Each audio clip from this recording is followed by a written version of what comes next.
बांग्लादेश जल रहा है। घरों में, गाड़ियों में, फैक्ट्रियों में आग लगाई जा रही है। पीएम शेख हसीना को देश छोड़ के भागना पड़ गया। ये सब कुछ चल रहा है बांग्लादेश की राजनीति में। और राजनीति और अर्थव्यवस्था दोनों आपस में जुड़ी होती है और दोनों का एक दूसरे पे बहुत फर्क पड़ता है। अब इसका राजनीतिक इम्पैक्ट क्या है वो तो आपने टीवी पे, सोशल मीडिया पे, अखबार में सब जगह पढ़ लिया होगा।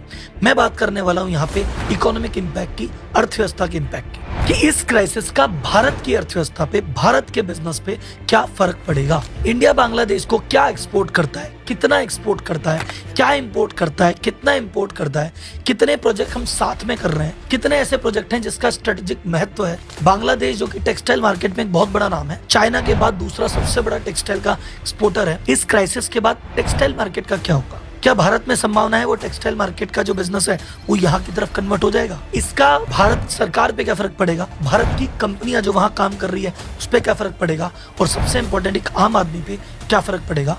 सब बताएगा आपका राहुल। तो जनता जनार्दन की जय बोल के भारत और बांग्लादेश के बीच में जो अर्थव्यवस्था का कनेक्शन है उस पर करते हैं खुल के चर्चा।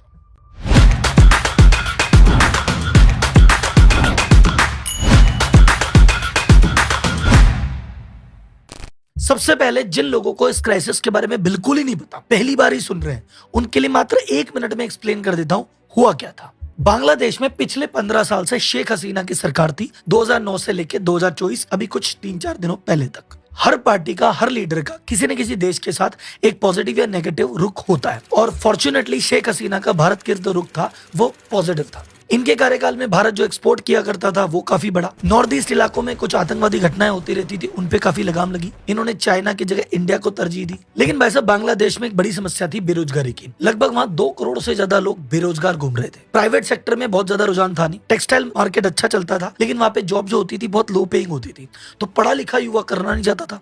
पढ़े लिखे युवा के पास प्राइवेट सेक्टर में कोई ऑप्शन नहीं था।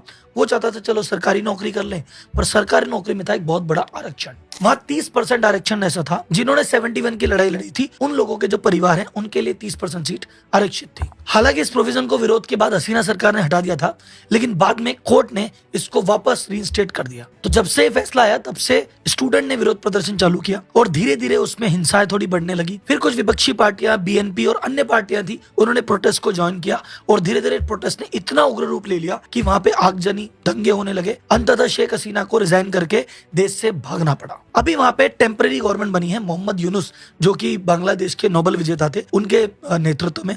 लेकिन वो सरकार कितने समय तक रहेगी पता नहीं है। ये मोहम्मद यूनुस जी जो सरकार बनी है ये भारत के प्रो रहेगी या चाइना के प्रो रहेगी या पाकिस्तान के प्रो रहेगी, ये भी पता नहीं है। तो अभी इन सबको लेके असमंजस की स्थिति बनी हुई है। तो राजनीतिक रूप से क्या होगा वो आगे की बात है। अपन बात करते हैं आर्थिक रूप से क्या होगा। सबसे पहले हम ये देखते हैं बांग्लादेश से हम क्या इंपोर्ट करते हैं और कितना इंपोर्ट करते हैं और इस क्राइसिस से क्या उस पर कोई फर्क पड़ेगा। तो हम बांग्लादेश से टोटल 1.8 बिलियन यानी लगभग 15,000 करोड़ रुपए का इंपोर्ट करते हैं। इसमें क्या क्या होता है 5 मेन आइटम बताता हूँ। हम रेडीमेड गारमेंट, बने बनाए कपड़े इंपोर्ट करते हैं $600 मिलियन यानी लगभग 5,000 करोड़ के। फिर बाकी टेक्सटाइल जो कि रेडीमेड के अलावा है वो करते हैं लगभग 325 मिलियन का। यानी अगर गौर से देखें तो 50% इंपोर्ट तो कपड़ा और कपड़े से रिलेटेड चीजों का ही करते हैं। फिर agri related product 300 million, engineering goods 250 million और लेदर से रिलेटेड 78 मिलियन का इंपोर्ट करते हैं। देखा जाए तो कोई बड़ा भारी इंपोर्ट नहीं करते, ऐसी कोई चीज पे या इतना कोई अमाउंट नहीं लेते जिससे डिपेंडेंसी हो जाएगी। तो इस क्राइसिस की वजह से इंपोर्ट पे ज्यादा कुछ फर्क नहीं पड़ेगा। रही बात कपड़े की, उस इंडस्ट्री पे तो अलग से बात करूंगा। अब बात करते हैं इंपोर्ट से कोई फर्क नहीं पड़ेगा, एक्सपोर्ट पे कुछ फर्क पड़ेगा क्या, देखते हैं। बांग्लादेश को हम टोटल एक्सपोर्ट करते हैं 11.1 बिलियन का, यानी लगभग 90,000 करोड़। यानी जितना माल मंगाते हैं उससे लगभग 5 से 6 गुना ज्यादा बेच भी देते हैं। एग्रीकल्चर से रिलेटेड 2.5 बिलियन यानी लगभग 20,000 करोड़। कुछ विशेष टाइप का टेक्सटाइल, रॉ मटेरियल टाइप, वो हम इनको बेचते हैं, इसमें कॉटन वगैरह सब आ गया, ये करते हैं 2 बिलियन का यानी लगभग 17,000 करोड़। और कॉटन एक्सपोर्ट की दृष्टि से सबसे बड़ा जो हमारा बायर है वो बांग्लादेश है। तो अगर यहाँ पे कुछ क्राइसिस हुआ और लंबे समय तक चला तो ये जो हमारा कॉटन का एक्सपोर्ट है ये थोड़ा प्रभावित हो सकता है। इंजीनियरिंग गुड्स करते हैं 2 बिलियन के, पेट्रोकेमिकल गुड्स करते हैं 1.25 बिलियन के और फाइनली केमिकल करते हैं लगभग 1 बिलियन का। इसके अलावा प्याज, बिजली और बहुत सारे खाने पीने की चीजें हम एक्सपोर्ट करते हैं। सवाल ये कि ये जो 90,000 करोड़ का एक्सपोर्ट है क्या ये जारी रहेगा? तो आंसर ये है कि साहब मोस्ट ऑफ द चीजें जारी रहेगी, क्योंकि उनके पास हमारे अलावा ज्यादा ऑप्शन नहीं है। नई सरकार भी आएगी, फ्रेंडली नहीं होगी, दुश्मन सरकार भी आ गई तो भी एकदम जीरो नहीं कर सकती, कुछ तो लेना ही पड़ेगा। अगर हम ओवरऑल एक्सपोर्ट की बात करें तो हम उसमें से मात्र 2.5% एक्सपोर्ट ही बांग्लादेश को करते हैं। तो अगर ये आधा भी हो गया तो 1-1.25% का फर्क पड़ेगा, जो कि इम्पैक्टफुल नहीं है। लेकिन हाँ, हमारे भविष्य के प्लान थे कि अगले 5 साल में 10 साल में जो बांग्लादेश को एक्सपोर्ट है वो कई गुना बढ़ा देंगे। उस प्लान को जरूर झटका लगा है। मतलब वैसा ही मान लीजिए कि मालदीव से हमारे कैसे रिश्ते थे एक जमाने में, और फिर जैसी सरकार बदली तो क्या हुआ, बस वही चीज बांग्लादेश में दिख सकती है। अब बात करते हैं टेक्सटाइल इंडस्ट्री पे क्या इंपैक्ट होगा। ध्यान से सुनना, जो बांग्लादेश की पूरी इकोनॉमी है वो डिपेंड उस पे करती है टेक्सटाइल मैन्युफैक्चरिंग पे। उनका जो 85% फॉरेक्स है जो आता है वो सिर्फ टेक्सटाइल से आता है। उन्होंने पिछले साल 42 बिलियन 42 बिलियन का कपड़े का एक्सपोर्ट किया था। जितनी भी वर्ल्ड की बड़ी कंपनियां हैं, ज़ारा हो, चाहे H&M हो, चाहे इंडिया की कंपनियां हो, सारा कपड़ा बनता वही है। वो ब्रांड का ठप्पा लगते बिकते पूरी दुनिया में बनता वहीं पे है। और अभी वर्ल्ड ने एक पॉलिसी बनाई कि यार चाइना पे डिपेंडेंसी ज्यादा नहीं रखनी, तो उसके बाद से तो बांग्लादेश में प्रोडक्शन और बढ़ा है। तो जो बांग्लादेश की लाइफ लाइन है ना, वो उनकी फैक्ट्रियां हैं। उनको कुछ हुआ तो उनकी अर्थव्यवस्था संकट में आएगी, और फिलहाल उनको जलाया जा रहा है। 15 साल तक पीएम रही हसीना, तो उनकी जो फैमिली है या उनकी पार्टी के जो समर्थक लोग हैं, मैक्सिमम फैक्ट्रियां उनकी है। अब बाकी जो विरोध प्रदर्शनकारी है उनके मन में है कि यार इसकी पार्टी के लोगों को, इनके रिश्तेदारों को हम ना छोड़ेंगे, तो उन फैक्ट्रियों को भी पकड़ पकड़ के जलाया जा रहा है। तो भाई साहब, अगर कुछ फैक्ट्रियां जलाई गई है विरोध स्वरूप 2-5%, और हो सकता है 1-2 महीने में चीजें रिज्यूम हो जाए तो ज्यादा फर्क नहीं पड़ेगा। पर अगर ज्यादा ही फैक्ट्रियां जला दी और ये क्राइसिस 3 महीने, 6 महीने, साल भर चल गया, तो भाई साहब पूरी कपड़े से रिलेटेड जितनी भी इंडस्ट्रीज है सब में बहुत बड़ा इंपैक्ट आने वाला है। वो वर्ल्ड लेवल पे भी आएगा और इंडिया लेवल पे तो आएगा ही आएगा। क्योंकि जितने भी पुराने कपड़े बने हुए थे जो दुकान में है, स्टोर में है, वो तो बिक जाएंगे जिस रेट पे, पर नया कपड़ा भैया बनेगा नहीं, नए डिजाइन आएंगे नहीं, और नए डिजाइन जो आएंगे लिमिटेड उसमें आएंगे और उनकी रेट्स बढ़ी हुई आएगी। तो अब आपको शायद नए डिजाइन ना मिले, और जो डिजाइन मिले काफी महंगे मिले, ये एक बहुत बड़ी संभावना है।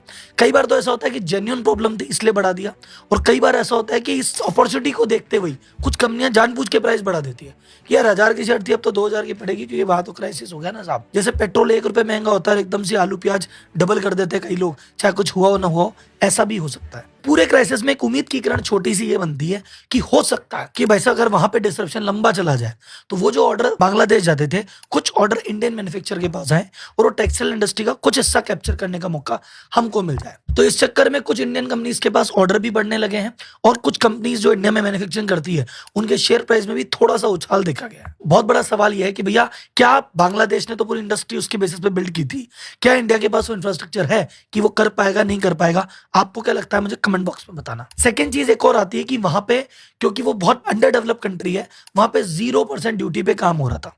इंडिया में तो भाई साहब ड्यूटी लगती है, तो वो ड्यूटी के कारण थोड़ा सा प्राइस का डिफरेंस रहेगा, हमारी कॉस्टिंग हायर ही रहेगी। तो क्या हम वो कैप्चर कर पाएंगे, ये एक बहुत बड़ा सवाल है। इंपोर्ट देख लिया, एक्सपोर्ट देख लिया, टेक्सटाइल इंडस्ट्री देख ली, अब देखते हैं कौन कौन से ऐसे प्रोजेक्ट हैं जो हम उनके साथ कर रहे थे या कर रहे हैं और उस पर इंपैक्ट आ सकता है। इंडियन रेलवे बांग्लादेश रेलवे से 5 पॉइंट पे इंटरसेक्ट करता है, और वो 5 पॉइंट अभी जब तक क्राइसिस से रोक दिए गए हैं, दोबारा चालू होंगे नहीं होंगे पता नहीं है। एक रेलवे कनेक्शन की बात हुई थी अगरतला से बांग्लादेश, उसकी प्लानिंग चल रही थी, वो भी अब हवा में लटक गया, पता नहीं होगा नहीं होगा। एक बातचीत चल रही थी रेल और रोड नेटवर्क डेवलप करने की 4 कंट्रीज के बीच में, इंडिया, नेपाल, भूटान और बांग्लादेश। अब वो जो योजना है वो भी हवा में लटक गई है, पता नहीं ऐसा होगा नहीं होगा। शेख हसीना होती पक्का हो जाता, लेकिन भाई साहब अब पता नहीं है। इंडियन रेलवे की एक एक्सपोर्ट आर्म है राइट्स लिमिटेड, उसको भी 950 करोड़ का कॉन्ट्रैक्ट मिला था। बांग्लादेश रेलवे को 200 ब्रॉड पैसेंजर के कैरेज भेजने थे, यानी जो आपके डिब्बे होते हैं, अब वो भी हवा में, पता नहीं होगा नहीं होगा। एक वर्ल्ड की लॉन्गेस्ट फेरी सर्विस थी जो कि वाराणसी से असम में डिब्रूगढ़ होते हुए बांग्लादेश तक थी, वो भी हवा में लटक गई है। अभी प्रधानमंत्री मोदी और शेख हसीना ने एक jointly Indo Bangladesh friendship pipeline डाली थी, जिसकी कैपेसिटी की जो हाई स्पीड डीजल है 1 मिलियन टन पर ईयर इधर से उधर भेजा जा सके। अब वो योजना भी खतरे में पड़ गई है। ये तो बात हुई सरकार टू सरकार के एग्रीमेंट हुए थे, प्राइवेट कंपनी के साथ क्या होगा वो अब सुनो। असम में एक रिफाइनरी है नुमालीगढ़ रिफाइनरी, वो 2015 से पेट्रोलियम प्रोडक्ट बांग्लादेश को दे रही थी, अब नई सरकार लेगी नहीं लेगी पता नहीं। Adani power 1500 megawatt electricity Bangladesh को सप्लाई करता है, अब पता नहीं कॉन्ट्रैक्ट अडानी के पास रहेगा कि नहीं। वैसे जो एग्रीमेंट है ये पावर परचेज एग्रीमेंट है बांग्लादेश के इलेक्ट्रिसिटी बोर्ड के साथ, तो होपफुली बांग्लादेश के पास ज्यादा ऑप्शन नहीं है, तो इसको एकदम से तो टर्मिनेट नहीं कर सकते, बिजली तो चाहिए, लेकिन हो सकता है भविष्य में चाइना के साथ बैठ के कोई दूसरी व्यवस्था की जाए और अडानी को आउट किया जाए। एक इंडियन कंपनी है मैरिको, जो बनाती है पैराशूट ऑयल, निहार ऑयल, सेटवेट जेल, सफोला, इसका जो इंटरनेशनल बिजनेस का 44% जो है वो बांग्लादेश से आता है। तो अब इनके रेवेन्यू को भी तगड़ा झटका लगेगा। अब इनके शेयर्स भी ऊपर नीचे हो सकते हैं। और भी बहुत सारी इंडियन कंपनीज है जिनका अमूल है, डाबर है, जिसका 1 से 5% बिजनेस बांग्लादेश से होता है। सिग्निफिकेंट नहीं है लेकिन इंपैक्ट तो होगा। एक जो इंपैक्ट भारत पे आने वाला है वो है तो नेशनल सिक्योरिटी के लिहाज से, पर इंपैक्ट तो बिजनेस को भी करेगा। वो क्या क्या है? आप ये भारत का मैप देखिए और ये बांग्लादेश की पोजीशन देखिए। ये हमारे नॉर्थ ईस्टर्न जो रीजन है यहां से रिलेटेड है, जुड़ा हुआ है। शेख हसीना सरकार से पहले यहां से कुछ आतंकवादी ग्रुप्स थे जो आते थे और नॉर्थ ईस्ट में हिंसा फैला के फिर बांग्लादेश भाग जाते थे। शेख हसीना के कार्यकाल में इस पे बड़ी रोक लगी थी और नॉर्थ ईस्ट में लगभग काफी शांति थी। लेकिन अब हसीना सरकार चली गई है, नई सरकार आएगी और हो सकता है वापस ये एक्टिविटी चालू हो जाए। तो नॉर्थ ईस्ट एरिया में जितना भी डेवलपमेंट अपने आज तक किया है या जो चल रहा है या जो भविष्य में करने की प्लानिंग है, उस पर एक बहुत बड़ा प्रश्न चिन्ह लग गया है। तो भारत के जितने रिसोर्सेज लगे वो रिसोर्सेज हो सकता है वेस्ट हो जाए, या जो आगे रिसोर्स लगने वाले थे, आगे संभावनाएं थी, उस पर एक बहुत बड़ा प्रश्नवाचक चिन्ह लग गया है, जो है तो पॉलिटिकल लेकिन इंपैक्ट करेगा आर्थिक गतिविधियों को। एक और जियोपॉलिटिकल रीजन, चाइना हमको आसपास अलग अलग जगह से घेरना चाहता है, हमारे हर पड़ोसी को हमारे अगेंस्ट करना चाहता है। अभी बांग्लादेश हमारा पड़ोसी था, इससे हमारी 4100 किलोमीटर की बॉर्डर लगती है। अगर जब तक सब कुछ ठीक था तो हमको कोई टेंशन नहीं थी, हमारी सेना कहीं और लगी हुई थी। लेकिन भाई साहब अब इस पे चाइना अपना प्रभुत्व जमाने का प्रयास करेगा और ये जो इतनी बड़ी बॉर्डर है इसको सिक्योर करने में हमें पैसा भी लगाना पड़ेगा, आर्मी भी लगानी पड़ेगी। हमारा ध्यान जो सिर्फ ग्रोथ की तरफ था अब इन चीजों की तरफ थोड़ा सा डिस्ट्रक्शन तो आएगा। प्लस वहां पे भी जैसा सुना जा रहा है कि हिंदुओं पे काफी अत्याचार हो रहे हैं, तो एक्सपेक्टेड है कि वहां पे 1-1.5 करोड़ हिंदू हैं। उनमें से अगर 10% ने भी सोचा हम तो पलायन करेंगे, भारत जाएंगे, तो 15-20 लाख लोगों की एक जनसंख्या भारत में प्रवेश कर सकती है। वो एक बहुत बड़ा क्राइसिस हो सकता है। तो बांग्लादेश की इस क्राइसिस की वजह से बिजनेस पे बहुत बड़ा इंपैक्ट नहीं आया, लेकिन ये जो हमारी नेशनल सिक्योरिटी थी ये काफी हद तक खतरे में आ गई है। अब ये देखने वाली बात है कि ये क्राइसिस कितना लंबा चलता है, 1 हफ्ता चलता है, 1 महीना चलता है, या 1 साल तक जाता है। नई सरकार किसकी बनती है, कितने समय तक रहती है, उसका रुख क्या होता है। लेकिन जब तक ये फाइनल नहीं होता एक टेंशन, एक सरदर्द तो आई गई है। इस पे ओवरऑल आपका क्या कमेंट है मुझे चैट बॉक्स में जरूर बताइएगा। अगली वीडियो लेके फिर हाजिर होते हैं, तब तक के लिए धन्यवाद। जय हिंद।